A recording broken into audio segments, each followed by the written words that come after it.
Les tons voisins ou tonalités voisines, ça vous parle? Ton voisin qu'on appelle aussi tonalité voisine. Et non pas Richard, parce qu'il y en a qui ont des voisins qui s'appellent Richard. Alors qu'est-ce que c'est que ces petites bêtes-là? À quoi ça correspond? Et à quoi ça sert aussi accessoirement? Eh ben je vous explique tout dans cette vidéo pour qu'à la fin vous sachiez exactement comment les utiliser, comment les identifier dans les morceaux les plus connus du monde. Le tout en l'espace de quelques minutes pour que vous sachiez le faire en quelques secondes et que votre capacité d'analyse musicale et harmonique fasse ça. Ça vous intéresse? Eh ben restez bien jusqu'à la fin de cette vidéo. C'est parti.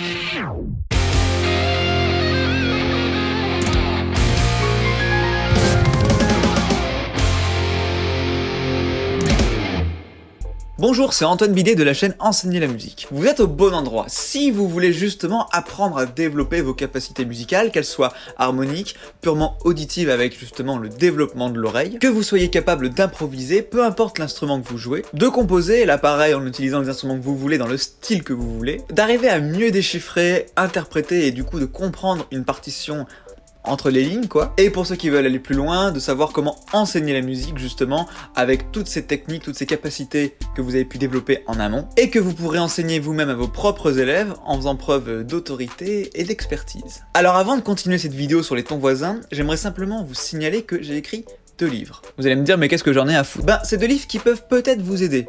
Je dis ça, je dis rien. Le premier, c'est sur les bases de la musique, l'essentiel des bases de la musique, au piano et à la guitare. J'utilise ces 2 instruments que sont le piano et la guitare pour vous faire comprendre toutes les notions de la musique, des plus simples aux plus compliquées. Et en plus, à la fin, j'intègre 10 pages sur le piano et sur la guitare pour vous expliquer comment bien commencer ces instruments si vous en êtes au stade expérimental. Donc les positionnements, les bons réflexes à avoir, comment fonctionnent les partitions, les tablatures, les différents éléments du piano et de la guitare, etc. etc. Et à côté de ça, il y a un autre livre que j'ai appelé l'oreille absolue pour tous. Parce que l'oreille absolue, c'est un don qu'on a à la naissance, mais en fait, les gens croient qu'il faut absolument l'avoir pour être un bon musicien. Alors qu'en fait, non. Et justement, c'est exactement ce que je vous explique dans ce livre, que vous aussi, vous pouvez développer une oreille musicale, sans pour autant qu'elle soit absolue. C'est pour ça que je l'ai appelé l'oreille absolue, entre guillemets, pour tous. Je vous laisse y jeter un œil parce que ça peut peut-être vous aider à comprendre comment développer votre oreille pour qu'à la fin vous sachiez retrouver une mélodie, des accords, le tout à l'oreille, sans partition. Et ça, c'est quand même pas mal. Pas mal monsieur. C'est quand même pas mal. Ouais.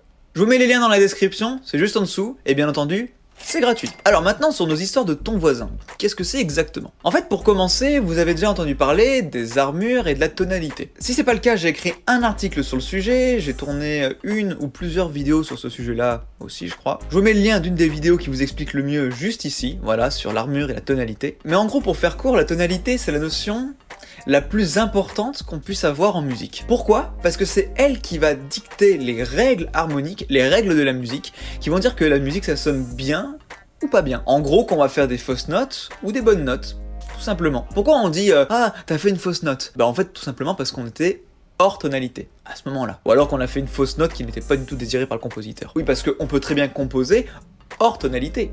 Ça existe. On appelle ça d'ailleurs de la musique atonale, et puis des fois, on peut se retrouver avec des petites altérations accidentelles, des dièses, des bémols, des bécarres aussi, par-ci par-là, et qui contribuent à sortir temporairement de la tonalité avec subtilité. Bon voilà, ça c'est le but des altérations accidentelles. Maintenant, les autres altérations que vous devez connaître, donc dièse, bémol, vous pouvez aussi les retrouver à l'armure. L'armure, c'est justement ce qu'il y a à côté de la clé. Clé de sol, clé de fa, clé de tutte, peu importe. Et c'est ce qui va dire que, par exemple, tous les chats sont noirs. Tous les fa sont dièse. Ah, il est content, il a fait une blague de merde. Ou alors, par exemple, qu'on va avoir 3 bémols, donc ce qui voudra dire qu'on aura le si, le mi et le la bémol qui seront concernés tout le long de la partition. Pourquoi c'est comme ça? Ben, c'est pour dire que si on respecte pas ces bémols-là à l'armure ou pas ces dièses-là à l'armure, ben en fait, ça va donner des fausses notes, et ça va pas être joli. Voilà ce que c'est la tonalité. Et après, la tonalité va donner naissance à plein de choses, justement, qui vont être en rapport avec tout ça. Par exemple, on va pouvoir construire des accords qui vont bien fonctionner avec une mélodie, ou même des accords juste entre eux qui vont bien fonctionner. On va pouvoir utiliser des gammes particulières, majeures, mineures, pentatoniques, des gammes modales aussi, mixolydes, ioniennes, peu importe. Bref, tout ça, ça fait un écosystème musical qui fonctionne bien, en fait, de A à Z. Tout ça parce que, de base, on a respecté les règles de la tonalité, les règles harmoniques en fait. Par exemple, vous avez peut-être déjà vu sur une partition marqué fugue en ré majeur. Ben, ré majeur c'est le nom de la tonalité, tout simplement. Et si vous êtes en ré majeur, vous remarquerez que sur la partition à la clé, il y aura marqué 2 dièses. Enfin, il y aura marqué Fa dièse et Do dièse, du coup, ce qui fera 2 dièses. Si vous prenez par exemple une nocturne de Chopin, une nocturne en mi bémol majeur, alors je sais pas si c'est de l'allemand ou de l'anglais ou d'une autre langue, je sais pas, des fois il y a marqué E flat major, par exemple. Bah ça veut dire mi bémol majeur. Ou alors par exemple C sharp minor. Là ça veut dire Do dièse mineur. Voilà, ça vous le voyez dans beaucoup d'œuvres de la grande musique baroque, classique, romantique, même un petit peu moderne des fois. Voilà, c'est simplement que le compositeur a voulu vous préciser dans le titre du morceau qu'il était en telle tonalité. Vous imaginez hein, si on vous avait dit alors là vous voyez là c'est le morceau Mad World de Tears for Fears en Fa mineur. Bon, c'est vrai que ça casse tout son charme d'un seul coup, mais vous voyez l'idée quoi. En tout cas, voilà ce que c'est la tonalité. Et alors en fait, des fois, justement pour faire varier la couleur et le caractère du morceau, on va pas rester tout le temps dans la même tonalité. On va faire varier les tonalités au fur et à mesure. Du coup, si une tonalité est liée à une armure, par exemple, de dièse, ça équivaudra au Ré majeur ou au Si mineur, je vous explique tout encore une fois dans la vidéo, hein, voilà. Donc voilà, chaque armure possède une tonalité majeure et une tonalité mineure relative entre elles, et ça s'arrête là. Voilà, c'est pour ça qu'on va avoir, je crois, 15 armures différentes pour 12 tonalités différentes, pour les 12 notes de musique qui existent. Alors pourquoi 15 armures? Alors là, je l'avais expliqué aussi dans un article, c'est parce qu'il y en a 3 d'entre elles qui se chevauchent, et que genre 5 dièses, ça équivaut à 7 bémol, 6 dièses, ça équivaut à 6 bémol, et 5 bémol correspond à 7 dièses. Voilà, tout simplement. Bon, bref, du coup, peu importe. En tout cas, ça fait bien le compte avec une armure qui correspond à une tonalité majeure et une tonalité mineure. D'ailleurs, ça, vous pouvez le retrouver dans le cycle des quintes, aussi, que j'avais mis dans l'article, donc allez voir l'article, franchement, il vous expliquera tout. C'est tout. Je vous mets le lien dans la description, parce que je peux pas vous mettre le lien là, ici, hein. J'ai pas assez d'abonnés, hein. Voilà. Abonnez-vous! Abonnez-vous! Donc le lien dans la description juste en dessous. Et donc voilà, quand on va changer de tonalité au cours du morceau, on dira qu'on module, qu'on fait une modulation. La modulation, ça peut se caractériser par plusieurs choses. Soit par un changement radical d'armure, par exemple de passer de 2 dièses à 3 bémol, d'un seul coup. Ou alors des fois c'est plus subtil, l'armure ne change pas, mais certaines notes viennent se greffer en notes accidentelles, avec des altérations accidentelles, et c'est ce qui va faire que, au niveau de la sonorité, on va être dans une autre tonalité. Par exemple, si vous prenez l'Aigle Noir de Barbara, je crois que le premier couplet, intro et premier couplet, sont en Fa majeur, donc avec un bémol à l'armure. Fa majeur, Ré mineur, bon, les deux fonctionnent pour cette armure. Mais là, du coup, on est en Fa majeur. Et ben, au cours de ce premier couplet, en gros, ça commence en Fa majeur, et ça se terminerait presque vers une modulation en Sol mineur. Rien à voir, en fait. Pourquoi? Parce que Sol mineur, c'est la tonalité relative de Si bémol majeur. Bon, pourquoi? Alors ça je vous l'explique encore une fois dans mon article et dans ma vidéo, parce que je vais pas tout vous expliquer ici, ça sera trop compliqué. Sol mineur, Si bémol majeur. Bon, on peut dire quand même que l'armure correspondante à ces deux tonalités-là, bah c'est 2 bémols, Si bémol et Mi bémol. Donc il faudra toujours respecter le Si bémol et le Mi bémol. Et ben si on remarque bien dans cette deuxième partie de couplet, on voit qu'il y a un Mi bémol accidentel qui vient se rajouter. De base, le Mi était normal, était bécard, et d'un seul coup on vient leur rajouter un bémol à tous les Mi qu'on rencontre. D'un seul coup. Bah là en fait on pourrait se douter, juste en regardant la partition, qu'il se passe quelque chose. Et quand on écoute le morceau, on se rend compte que c'est très joli, ça c'est indéniable, mais que c'est différent, la couleur a changé.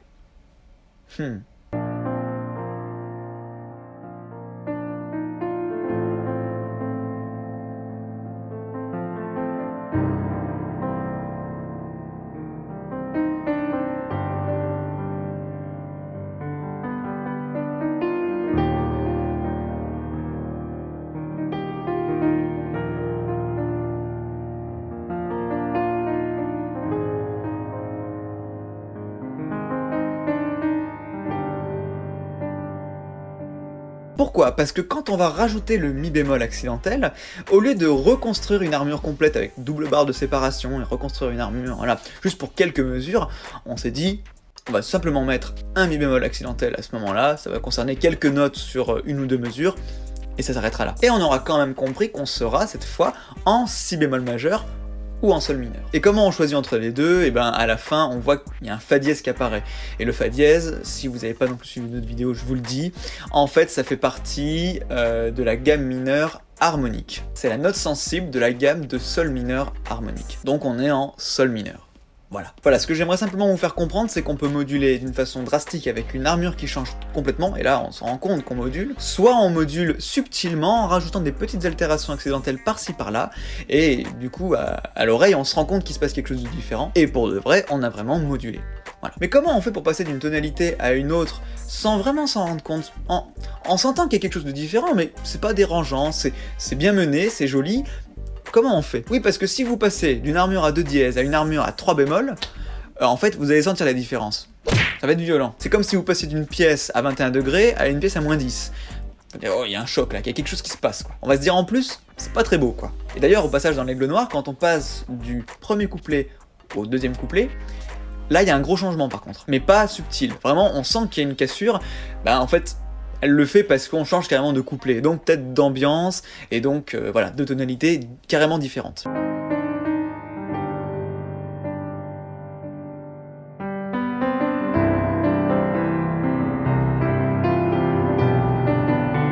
Et bah là, on peut dire justement que la fin du premier couplet et le deuxième couplet, bah les deux tonalités ne sont pas cohérentes, quoi, donc elles sont pas voisines en fait. Alors que subtilement, dans le premier couplet, passer du Fa majeur au Si bémol majeur, ou au Sol mineur, peu importe, les deux se mariaient bien ensemble, donc elles étaient cohérentes, et donc elles étaient voisines. En gros, c'est ça, on peut pas dire que si elles sont cohérentes, alors elles sont voisines, par contre, on peut dire que si elles sont voisines, alors elles sont cohérentes. C'est ça la différence. C'est comme on peut dire qu'un carré, c'est un rectangle, mais un rectangle n'est pas un carré. Bref, alors qu'est-ce que ça veut dire exactement tonalité voisine, concrètement? Est-ce que c'est le Saint-Esprit qui nous le dit? Est-ce que ah, parce que c'est beau, ça y est, c'est tonalité voisine? Non. En fait, justement, ça se joue au niveau de l'armure. Faut imaginer que vous avez une ligne, là, une ligne plate, avec au milieu votre tonalité de Do majeur. En Do majeur, on a 0 dièse, 0 bémol. On n'a rien, on joue que des touches blanches, il n'y a pas de touches noires. Et ce qu'on va faire, c'est que, de part et d'autre, on va venir rajouter 1 dièse, 2 dièse, 3 dièse, 4 dièse, 5 dièse, 6 et 7 dièse. Et de l'autre côté, on va rajouter 1 bémol, 2 bémol, 3 bémol, 4, 5, 6, 7 bémol. Et ça va marcher comme ça. Chaque armure qu'on va avoir de part et d'autre vont nous donner une tonalité majeure et une tonalité mineure. Du coup, comme on a vu jusqu'à maintenant. Par exemple, 2 dièse, ça va nous donner Ré majeur et Si mineur. Par exemple, 3 bémol, ça va nous donner Mi bémol majeur. Ou Do mineur, etc., etc. Encore une fois, voilà, vous avez une tonalité majeure et mineure pour chaque armure. Et en fait, une tonalité majeure est considérée de voisine avec une autre, tant que l'armure auquel elle correspond, bah juste à côté, tout simplement. Ça veut dire qu'une tonalité de Ré majeur qui aura 2 dièses à l'armure, elle sera voisine de la tonalité qui n'aura que 1 dièse, et de celle qui aura 3 dièses. Quand vous avez 1 dièse, vous êtes en Sol majeur, et quand vous en avez 3 dièses, vous êtes en La majeur. Donc les deux tonalités voisines du Ré majeur, ce sera Sol majeur, et La majeure. Et ça marche bien sûr pareil pour les tonalités mineures. Les tonalités relatives du Ré majeur, du Sol majeur et du La majeur, c'est Si mineur, Mi mineur et Fa dièse mineur. Ce qui veut dire donc que les deux tonalités voisines du Si mineur, ça sera Mi mineur et Fa dièse mineur. Et ce qui veut dire qu'on va pouvoir passer par exemple du Mi mineur au Si mineur très naturellement, puis du Si mineur au Fa dièse mineur très naturellement, ensuite on a 4 dièses, donc ça nous fait du Mi majeur, donc du Do dièse mineur aussi très naturellement, etc., etc. Dans un sens comme dans l'autre. Peu importe. Ce qui veut dire que aussi, si on a 0 dièse, 0 bémol, qu'on est en Do majeur, et ben les deux tonalités voisines du Do majeur, ça sera quand il y aura un dièse et un bémol, donc Fa majeur d'un côté et Sol majeur de l'autre. Tout simplement. Et encore une fois, pour ceux qui me suivent un petit peu depuis le début et qui ont suivi d'autres de mes articles, de mes vidéos, et qui ont entendu parler du cycle des quintes, et ben quand vous passez d'une tonalité à une autre voisine, dans un sens comme dans un autre, vous descendez ou vous montez, peu importe, d'une quinte. Ou alors du coup d'une quarte, peu importe. Vous respectez à chaque fois cette même règle du cycle des quintes, dans un sens comme dans un autre. En majeur d'ailleurs, comme entre les tonalités mineures. C'est magique. La musique c'est magique. Je dirais plutôt scientifique, mais c'est quelque chose de magique quand même, de fascinant. Alors voilà comment ça fonctionne, maintenant à quoi ça sert? Et ben encore une fois, ça va servir à passer d'une tonalité à une autre, subtilement, sans vraiment s'en rendre compte, et que ça soit joli, avec justement une apparition d'une nouvelle couleur qui soit pas dérangeante et qui donne de l'originalité du coup à une composition ou à ce qu'on veut, à une improvisation aussi par exemple. Donc voilà, n'hésitez pas à faire ce petit exercice, dessinez-vous la ligne avec 0 dièse, 0 bémol, 1 dièse, 2 dièse, 3 dièse, etc. 1 bémol, 2 bémol de chaque côté aussi, calculez les tonalités majeures pour chacune d'entre elles, et les tonalités mineures relatives. Et après à vous dire, alors par exemple, je suis avec 3 dièses à l'armure, quelles vont être mes deux tonalités voisines? Bah déjà vous vous dites 3 dièses, ça fait du La majeur, alors qu'est-ce que ça va être mes deux tonalités voisines? Ça va être 2 dièses et 4 dièses. 2 dièses, Ré majeur, 4 dièses, Mi majeur. Et voilà. Voilà, j'espère que c'est plus clair pour vous, que vous avez bien apprécié cette vidéo, et que vous saurez maintenant mieux identifier et analyser une partition, quelle qu'elle soit. Donc si c'est le cas, mettez-moi un petit pouce bleu, un petit commentaire pour me dire ce que vous en avez pensé. Encore une fois, abonnez-vous, c'est très important, parce que plus on est d'abonnés, plus la chaîne peut grossir, et plus je peux vous proposer de nouvelles vidéos, de nouveaux articles, écrire de nouveaux emails dans les emails privés, et aussi avoir du temps pour développer de nouvelles formations pour ceux qui veulent aller encore plus loin, donc des formations très pratiques, très tournées vers l'action, et qui peuvent vous aider à atteindre de vrais objectifs pour de la composition, pour du déchiffrage, de l'improvisation, de l'enseignement, et tout ce qui va autour de ça. Développement de l'oreille aussi, j'avais oublié. Voilà, pareil, je vous mets le lien dans la description juste en dessous, ça peut peut-être vous donner envie, alors allez jeter un œil puis vous verrez bien. Sur ce, portez-vous bien et je vous dis à la semaine prochaine pour la prochaine vidéo. Ciao!